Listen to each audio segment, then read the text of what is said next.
Halo semuanya, Assalamualaikum warahmatullahi wabarakatuh. Shalom, Om Swastiastu, Namo Buddhaya, Salam Kebajikan.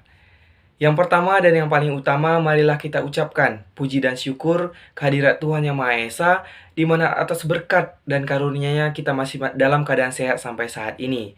Yang saya hormati, Ibu Aulia Benazira Boru Ginting, SEMM Par, selaku dosen di mata kuliah Komunikasi Bisnis di kelas Administrasi Bisnis 3D.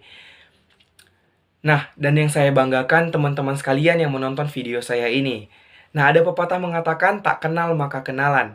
Perkenalkan, nama saya Doli Marito Syihotang dengan nomor induk mahasiswa 2005 091046. Nah, saya duduk di kelas Administrasi Bisnis 3D. Nah, di kesempatan kali ini teman-teman, saya akan menjelaskan hasil kerja saya, yaitu tentang laporan bisnis. Nah, mau tahu apa sih itu laporan bisnis? Jangan lupa ditonton. Laporan bisnis adalah suatu pesan-pesan objektif yang disusun secara teratur dan digunakan untuk menyampaikan informasi dari suatu bagian organisasi atau dari suatu bagian institusi atau lembaga ke lembaga yang lain guna untuk membantu pengambilan keputusan ataupun pemecahan masalah. Nah, bagi suatu perusahaan, pada umumnya penulisan laporan bisnis ini digunakan untuk memenuhi keperluan. Nah, antara lainnya itu, yang pertama itu untuk memonitoring dan mengendalikan operasional perusahaan. Misalnya seperti laporan operasional, terus itu laporan kegiatan personal. Nah, yang kedua itu untuk membantu mengimplementasikan kebijakan-kebijakan dan prosedur-prosedur yang telah ditetapkan perusahaan. Misalnya kebijakan penetapan posisi kerja. Terus yang ketiga itu untuk memenuhi persyaratan-persyaratan hukum dan peraturan-peraturan yang berlaku bagi perusahaan. Misalnya seperti laporan pajak, laporan analisis dampak lingkungan, terus itu laporan ketenaga kerjaan atau buruh. Nah, yang keempat itu ada untuk mendokumentasikan presentasi kerja yang diperlukan. Nah, misalnya itu seperti laporan perkembangan dan laporan akhir suatu kegiatan. Nah, yang kelima itu untuk menganalisis informasi dan memberikan bimbingan bagi pengambilan keputusan atas masalah tertentu. Misalnya itu seperti laporan penelitian atau riset, laporan justifikasi. Nah, yang keenam itu untuk memperoleh sumber pendanaan atau membuka bisnis baru, misalnya seperti proposal penjualan. Selanjutnya itu ada jenis-jenis laporan bisnis. Nah, laporan bisnis dapat digolongkan ke dalam berbagai cara masing-masing penggolongannya. Nah, berikut saya jelaskan penggolongan jenis-jenis laporan bisnis. Nah, yang pertama itu berdasarkan fungsinya, terdiri dari laporan informasi atau information report. Nah, berfungsi untuk memberikan informasi dengan menyajikan fakta-fakta dan rangkuman tanpa melakukan analisis, menarik kesimpulan, atau memberi rekomendasi. Nah, nama lain untuk informasi report adalah laporan perkembangan atau progress report. Ada laporan sementara atau intern report, dan ada laporan triwulan atau quarterly report. Nah, kemudian itu ada laporan analytical, nah, atau analytic report.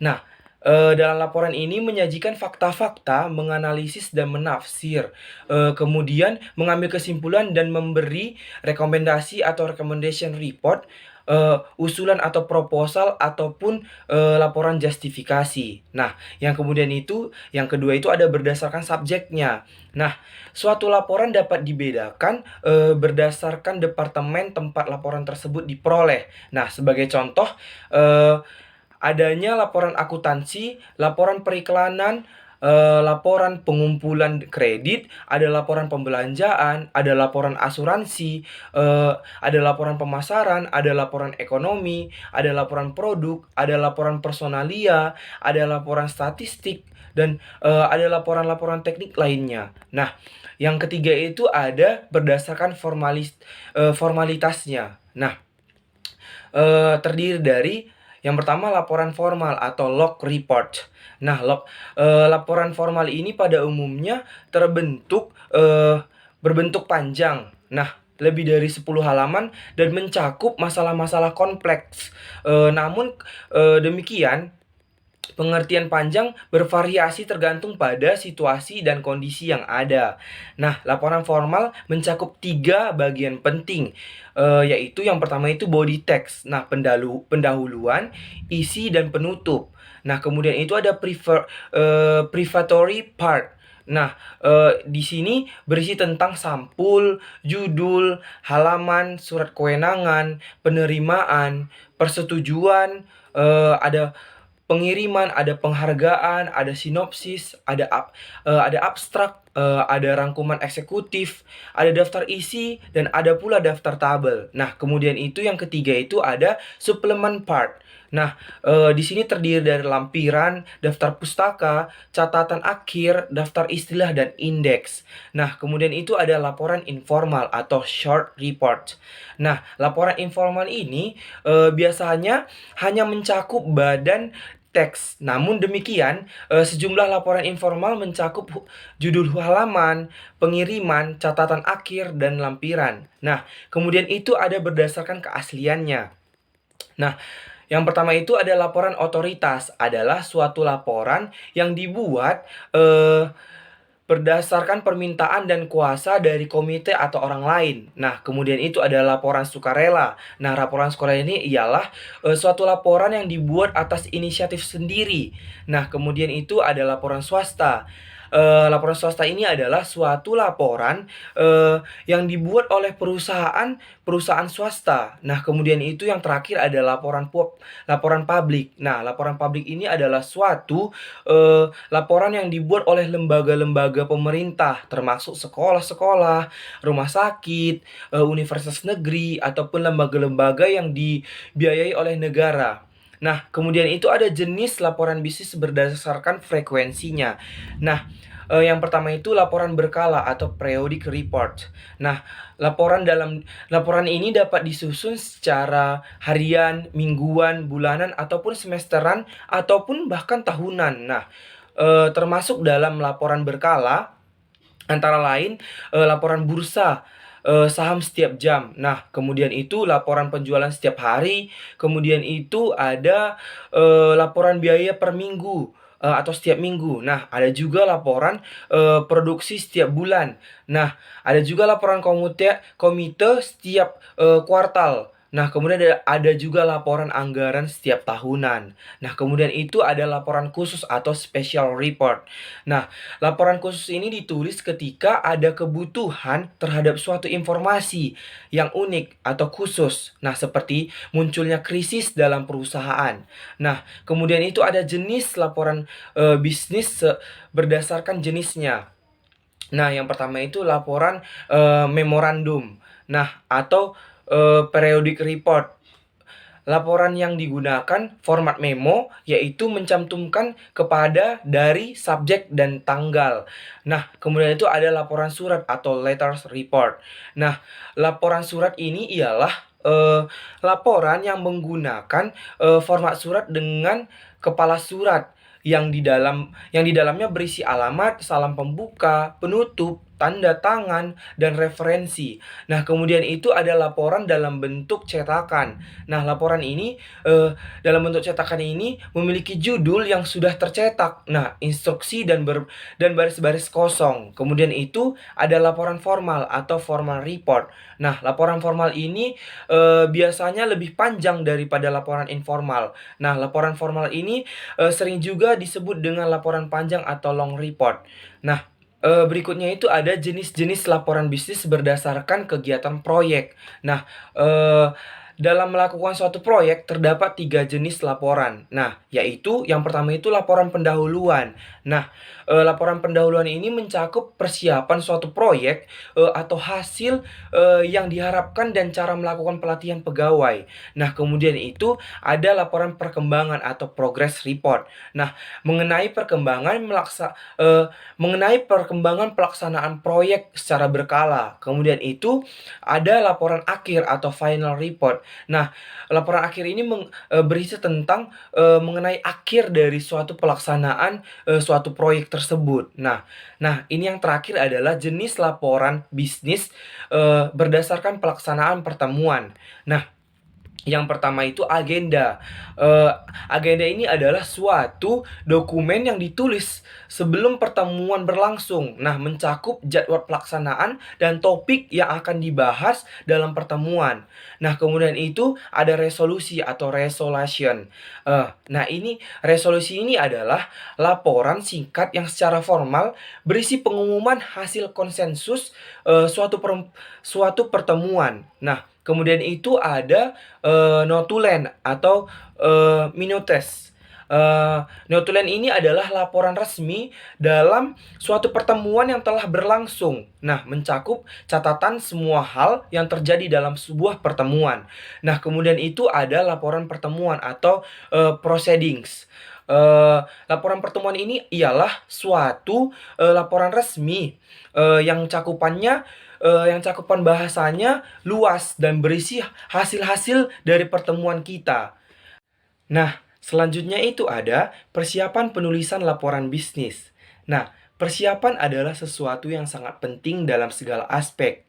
Nah, begitu juga halnya dengan membuat sebuah laporan. Adapun persiapan yang harus kita lakukan sebelum menulis sebuah laporan bisnis. Yang pertama itu, definisikan masalah, tujuan, dan ruang lingkup. Nah, tahap pertama perencanaan adalah melakukan analisis masalah yang mencakup tujuan penyusunan laporan.